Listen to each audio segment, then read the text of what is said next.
নমস্কাৰ বন্ধু বান্ধৱীসকল, শুভ আবেলি জনাইছোঁ সকলোকে। সেইফালে আমাৰ ঘৰটো দেখাইছোঁ, কেনেকুৱা লাগিছে জনাবচোন। সেইফালে আমাৰ দোকানখন, সেইফালে আমাৰ গেটখন দেখিছেনে?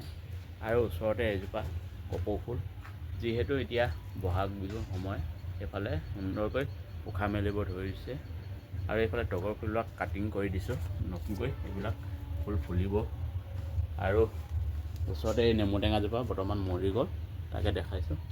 আৰু সুন্দৰকৈ পাণ এজোপা লগাইছোঁ, কিন্তু ছাগলীৰ মুখৰ পৰা এই পাণজোপা নহৈছে, সেইকাৰণে অকণমান আৰু সুন্দৰ সুন্দৰ ফুল কেইপামান দেখাম আপোনালোকক, চাব আপোনালোকে। মই দেখাই আছোঁ, ধুনীয়া ফুল দেখিবলৈ, সঁচাকৈ বহুত ভাল লাগিছে। এই ফুলপাহ চাওক কিমান সুন্দৰ দেখিছেনে? এই ফুলপাহ দেখিবলৈ কেনেকুৱা লাগিছে জনাবচোন। আৰু এইফালে ধুনীয়াকৈ ফুলিবলৈ ধৰি আছে, বৰ্তমান অকণমান বাকী আছে ফুলখিনি হ'বলৈ। আৰু এইফালেও ফুল আছে, এইখিনি দেখিছে সকলোৱে। মই অকণমান দেখালোঁ, কেনেকুৱা লাগিছে জনাব। আৰু এইফালে সুন্দৰ জবা ফুল, লগতে এইবিলাক কাটিং কৰি দিছোঁ। কাটিং হৈছে, এইফালে এজোপা আছে কৰবী ফুল, এইজোপা কৰবী ফুল, এপাহ দুপাহ ফুলি আছে কৰবী ফুল।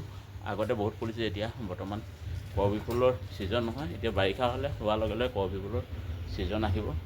আৰু এইফালে আছে আমাৰ তুলসী থানখন, এইখন আমাৰ তুলসী থান দেখি